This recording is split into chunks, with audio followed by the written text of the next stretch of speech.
Dear students, in the last some modules we have learnt about the various aspects of forensic science. In this module we will learn about the photography. After studying this module, you shall be able to learn history of camera and photography, understand basic principles of photography, understand terminology used in photography, and learn about different types of cameras. First, the introduction of photography. The word photography comes from the Greek word photos, which means light, graphos, which means writing, meaning writing with light. The word camera is also derived another Greek word camera, meaning anything within an arched cover or enclosure. Photographic camera is a light, tight box with light sensitive material, that is the film, at one end and a lens or pinhole to admit light on the other end. Now, a little bit of history of camera and photography. Motsu of China appeared approximately 500 BC, and Aristotle of Greece, it is between 384 to 322 BC, observed the formation of inverted image when light passed through a pinhole, and both of them investigated independently. At the beginning of the 19th century, the first use of chemistry for photography was done by Thomas Wedgwood. He made negative by placing a drawing on glass on a paper previously treated with silver nitrate solution and finally exposing it to the sunlight. William Henry Fox Talbot in 1835 independently produced a light sensitive paper by bathing it first in common salt when dried, in silver nitrate. Together the chemicals formed silver chloride. Talbot's photogram was of course negative, but he soon evolved the method of reversing them to form positive by printing them on a second sheet of sensitized paper. Sir John Herschel termed the first picture as negative and the reversed one as positive. It is the fundamental principle of modern photography. By the advice of Sir Herschel, he adopted a more permanent way of fixing by using hyposulfite of soda to wash out unexposed silver halide. By using potassium bromide instead of common salt, he made more sensitive emulsion. In 1847, collodion, a protection for wounds, was discovered. It was used as a base by Aperture in 1851, who exposed it in wet conditions, so it was called as wet collodion process. Charles Bennett in 1878 used gelatin to form dry plate, and it was the true ancestor of film materials. In 1888, George Eastman first introduced Kodak camera, which was laden in factory and developed in the factory after exposure. In 1889, Eastman introduced to public the transparent celluloid film, which could even be processed by the amateurs. Even with the passage of time, various developmental work continued on paper, films, photographic chemicals, lenses, cameras, and other specialization related to the present day modern photography. Even when the digital photography have been evolved, surpassing the age-old paper, film and chemical processes. The camera works in much the same way as our eyes. The lens in our eye focuses the image on the nerve cells in the retina at the back of the eye, and this image is sent to the brain by the optic nerves. Let us take a simple example. Hold a pencil in front of your eyes at about 2 feet distance. Objects away will appear out of focus. When you look beyond the pencil to the far end of the room, it immediately comes into focus. When you look beyond the pencil to the far end of the room, it immediately comes into focus, the pencil being blurred. The muscles of the eyes are acting on the lens, adjusting it so that the image we are looking at is sharply focused on the back of the eyes. After that, the ancestor of our camera came, and it is a light tight box with the following parts. First, a lens to produce an image, a fitting to hold a light sensitive film or plate, a focusing mechanism for subjects at different distance, diaphragm, a metal sheet with hole kept in between the lens and photosensitive plate so as to control the intensity of light, shutter, a mechanical device by which the light entering through the lens is normally prevented from falling on the film, but it can be displaced for a certain span of time by some button so as to pass the light for certain duration on the film for exposure. Next is viewfinder.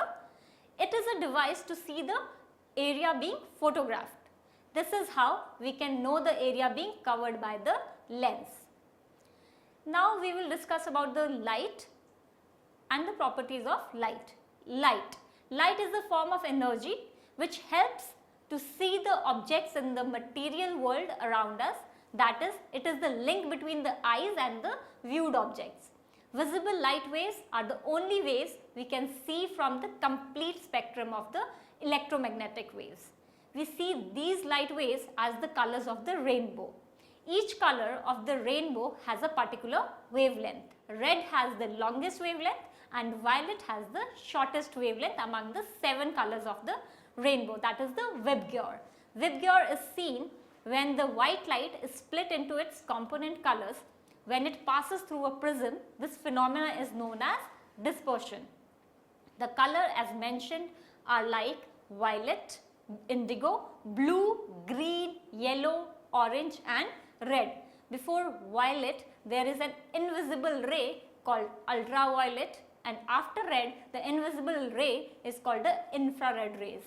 These invisible rays can also be detected by photographic plates or films. A typical human eye can see light from 400 nanometer to 700 nanometer of the electromagnetic spectrum. This range is called visible range. Not all colors that human eyes can distinguish are in the visible spectrum, such as brown, which is mix of multiple visible colors. Although photography is possible even in non-visible range of electromagnetic spectrum, such as in ultraviolet and infrared region, here we will only concentrate on photography in the visible spectrum region. Now we will discuss about the various sources of light. In photography, 2 types of light sources are used, namely natural light and artificial light. Hence, it becomes obvious that a natural light source comes from different sources of nature on which we do not have any control. Their availability and location is completely governed by nature. As a photographer, one should only understand the characteristics of the natural light and how to use it in the best way. On the other hand, artificial lights are man-made lights, which are sometimes completely under control, and we have the freedom of choice how to use them either as a single source or in a mixed way. Most forms of commercial or advertising, forensic, scientific photography uses artificial light. Now next parameter is color temperature. Color temperature can be explained as in simple terms as the color an object produces under different light sources. That means various natural and artificial light sources produces different color temperature. This varies from red to blue. Candles, tungsten bulbs and sunsets give light which is close to the red color. Hence they give warm look to the pictures. On the other hand, clear sky blues give a cool blue light. Color temperature is generally recorded in Kelvin, which is in the SI unit of absolute temperature. Cool colors like blue and white usually have color temperatures above 7000 Kelvin. On the other hand, warmer colors like orange and red have color temperatures around 2000 Kelvin mark. Photographic films are sensitive to color temperature. There are daylight type and tungsten light type films available which gives natural color when exposed in respective light sources. In digital cameras, however, we can control the color temperature through white balance setting. So at different time of the day, at different conditions, we have different colors. Human eyes are so highly developed that they cannot see the change. On the other hand, brain quickly adapts to the difference. But color films and recently the digital sensors cannot adapt. As mentioned before, color films can only be set to one color temperature, usually 5500 Kelvin, which is the average color of a sunny day noon, or 3200 Kelvin, which is the temperature of a sunny daylight. Now we will discuss about the various terminologies used in photography. First is films. The heart of the film is a transparent plastic material, that is the celluloid, called the base. The back side of the film is generally shiny and has numerous coatings that are important for physical handling and processing of the film. The other side of the film is the sensitive side, where the photochemistry happens. There are 20 or more than 20 separate layers coated in the film that are mutually less than 1,000 of an inch thick. Much of this thickness is consumed by a very special binder called gelatin that grips the imaging components together. Then part of the layers which are coated on the transparent film don't form images. These layers which don't form images are present to filter the light and to control the chemical reaction which occurs in the corresponding steps. Submicron sized crystals of silver halide are there in the imaging layer that act as photon detectors. These crystals are supposed to be the heart of the photographic film, as they undergo a photochemical reaction when exposed to various modes of electromagnetic radiations, that is the light. Silver halide grains are prepared by mixing silver nitrate and halide salts like chloride, bromide and iodide in complex ways, which results in a range of crystal sizes, shapes and compositions. Then these undeveloped grains are chemically modified to increase their light sensitivity. To make these grains more sensitive towards blue, green and red light, organic molecules known as spectral sensitizers are added to the surface of the grains. These molecules absorbs, attach to the surface of the grain and transfers the energy from a green, red or blue photon to the silver halide crystal as a photon electron. Some other chemicals are then added within the grains during its growth process or added on the surface of the grain. These chemicals affect the light sensitivity of the grain, known as its photographic speed. Now there are generally three types of films: black and white negative film, color negative film and color positive film, that is the transparency. Second parameter is the film speed. Film speed is a unit to express the sensitivity of the films towards the light. That means how much amount of light is required by a particular film to give a standard exposure. More sensitive film takes more amounts of light and time to create an image in a particular lighting condition. The main units to express film speeds are ASA, ISO and DIN. ASA stands for American Standard Association, ISO stands for International Standard Organization, DIN stands for Dutish Industries Norm. More sensitive the film, less the amount of exposure is required for taking a photograph, and vice versa.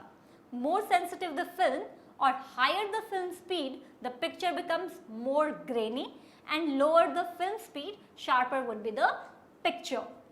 Film speed is very important while calculating exposure of a photograph or the power of an electronic flash gun. Earlier the camera exposure meter worked according to the film speed setting of the camera. Once a film of a particular speed is loaded in a camera, all the photographs are to be exposed calculating exposure according to that particular film speed. Now third important parameter is exposure. Exposure is the amount of light required to create a standard image on a photosensitive medium. of a given sensitivity. Exposure is the combined effect of light falling on the photosensitive material, that is the film, and the sensitivity of the film, that is film speed. The effect of light falling on the film can be controlled by aperture and shutter speed. The sensitivity of the film is another controlling factor for the exposure, which is called film speed, which has been explained in the last unit. So technically it is the joint calculation of intensity of light and its duration. Next parameter is aperture. Aperture is an opening in between or at the back of a lens which controls the amount of light coming through it. It may be fixed or it may be variable. Bigger the opening, more the light, and smaller the opening lens, the light falling on the sensitive material. This is one of the devices to control the exposure of the film or digital medium. It is expressed as f number, and every next bigger aperture gives double the amount of light. Evaluation of the opening of the lens will vary the amount of light passing through the lens. If we increase the aperture or reduce the f-stop number, more light will pass through the lens. Every step towards higher f number halves the light, and every step towards smaller f number, that is bigger hole, doubles the amount of light. So we take a photo with a bigger aperture than required. More light will reach the photosensitive material and the photograph will become brighter than a standard exposed image, and if it is smaller, it will become darker than normal. Next parameter is depth of field. One more thing that is intricately related to aperture is depth of field. Depth of field refers to how much of the picture is in focus. When we focus the camera lens to give a sharp image of a particular subject, other objects closer or far away in the photo are going to be out of focus. If they are at a different distance from the focused object, the decline of the sharpness for a particular f number of the other objects is gradual. A shallow depth of field means that only the subject is in focus while else is out of focus. A deep depth of field means that everything is in focus, but for our practical purposes, we select a zone in front of and behind the focused subject so that the blur in this zone is too small to be noticeable and can be accepted as sharp. This zone is called the depth of field. So the aperture also controls how much of the photo is in the focus. If the aperture is small, then everything will be in the focus, while a large aperture will make objects blurred even slightly far from the subject. Next is shutter and shutter speed. This is a part of a camera which blocks or restricts the light from entering the film plane and exposes the film. The mechanical or electromechanical system for controlling the time during which light is allowed to reach the light sensitive material in a camera, that is film or digital sensor, is known as shutter. It consists of some means of covering the image created by the lens, opening or uncovering for a predetermined duration of time and covering it again. It can be activated by releasing the shutter release button. There are mainly two types of shutter: A, that is diaphragm or leaf shutter; B, focal plane shutter. First, diaphragm or leaf shutter type consists of 3 to 5 metal blades which can open outwards, leaving a clear hole for exposure, and covers again after a present time. The speed is controlled by pinions and levers. This type is generally mounted in between the lens components. Next is focal plane shutter. It consists of one or more roller blinds of fabric or metal having generally variable slit which moves across inside back of the camera just before the film or the sensitive material when the release is pressed. It may move up and down or across from left to right or vice versa. When exposed time begins, the first curtain is released to start its travel. As it moves, the first curtain passes across the film frame, allowing light to fall on the film. When the first curtain has completed its travel, the frame is fully opened. When exposure time ends, the second curtain is released to begin its travel and close off light to the film. Shutter speed is the duration of time generally expressed in seconds, during which any type of shutter remains fully open for exposure. This excludes the opening and closing time, which is considered to be negligible. Along with aperture, shutter speed indirectly controls the light falling on the sensitive material. The correlation between shutter speed and aperture size is a direct one. Since aperture and shutter speed, both of them controls the amount of light reaching onto the film, and since both doubles and reduce in a scale of 1 time 1x or 100%, it means you can freely interchange the settings on shutter timing and lens opening for respective effect and yet retaining your preferred exposure setting. This factor is constant when we consider the film speed to be constant. So, understanding and setting exposure according to requirement is very important for taking photographs. Sometimes exposure compensation is also used to take intentional under or overexposed photograph for achieving a desired effect. If the camera functions automatically, the exposure compensations lets you to lighten a photograph, you increase the exposure, to darken a photograph, you decrease the exposure. The amount you increase or decrease the exposure is specified in stops. Next, we will discuss about the various types of cameras. According to technology, there are basically two types of cameras, film or the analog cameras, and second is the digital cameras. Film camera is made up of three basic components, that is the optical, that is the lens, chemical the film, and mechanical the camera body. First, the film camera. Film cameras can be broadly classified as per their size, mechanism and utility. View cameras, point and shoot cameras, twin reflex cameras, single reflex cameras and specialty cameras. First, we will discuss about view cameras. View cameras are built like an accordion with a lens in the front, a viewing screen in the back and flexible bellows in the between. The films used in these cameras are quite large. These cameras give sharp details. What we see in the viewfinder is exactly what we get on the negative. In these cameras, we can change the position of the lens and film relative to each other to correct the distortion. View cameras are bulky and must be used on tripods. We have to use black focusing cloth at the back as the image on the viewfinder is not so bright and appears reversed and upside down. Rapid setup and shooting with these cameras are difficult. These are normally used for commercial studio photography, landscapes and architectural photography.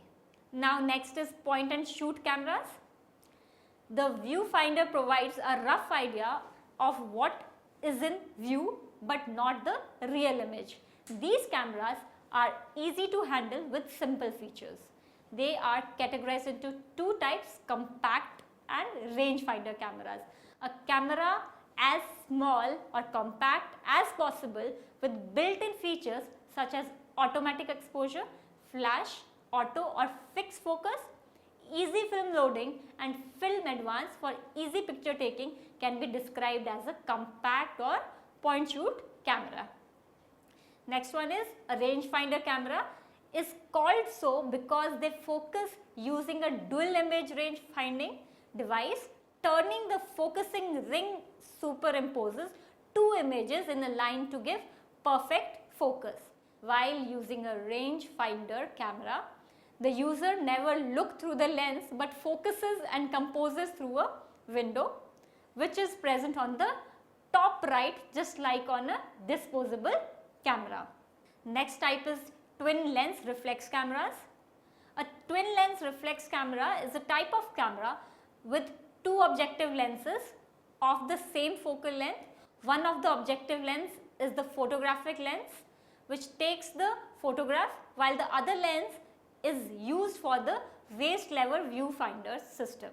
In addition to the object, the viewfinder comprises of a 45-degree mirror, a matte focusing screen at the top of the camera and a pop-up hood surrounding it. The two objective lenses are connected so that the focus shown on the focusing screen will be exactly the same as on the film. However, many low-priced twin lens reflexes have fixed focus models.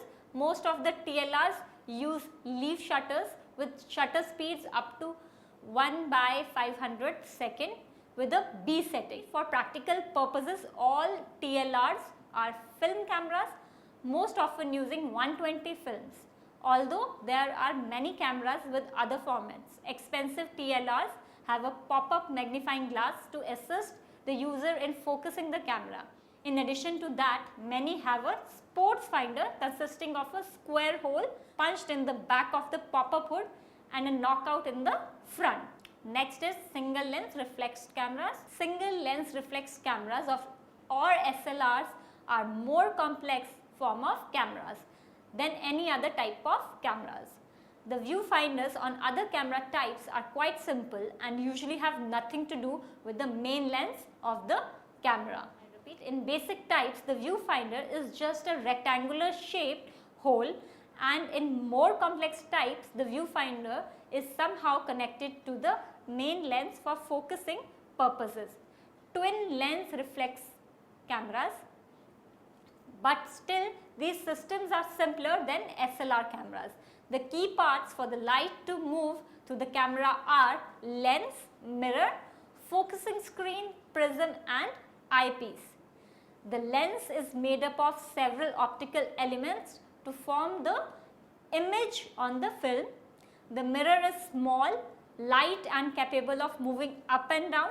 Focusing screen is made up of ground glass, and when image is projected on it, the image becomes visible and doesn't just go through as with regular glass. The prism, its shape may vary but the idea remains the same, is made up of glass and it reflects the image from the focusing screen to the eyepiece, which itself is just a piece of glass or simple lens that we are looking through. To control exposure in an SLR camera, one must know how to control the shutter speed, aperture and set the exposure meter to find out the correct exposure. To start with controlling shutter speed, there are both analog dials and digital display to set the shutter speed. The light meter or exposure meter inside a camera, both in an old SLR camera and the latest camera, helps us to achieve correct exposure and sometimes gives us automatic exposure in the program or automatic modes. To make the exposure meter work correctly, we must set the film speed accordingly. The film speed of a SLR camera can be set manually in the range of ISO 12 to 6400. This calibrates the built-in exposure or light meter to calculate the amount of light required for a particular scene and help the photographer to determine exposure. Film speed of the loaded film can also be known through the DX film card reader in the chamber where the 35 mm film is loaded in the camera. In the end, I will conclude with the summary. In this module, we learnt about the history of the camera and photography, various light sources and color temperature, various terminologies used in photography like film, film speed, exposure, aperture, depth of field, shutter and shutter speed. Also, we learnt about types of cameras like analog cameras and digital cameras. In the end, we learnt about various types of analog cameras such as view cameras, point and shoot cameras, twin reflex camera and single reflex camera.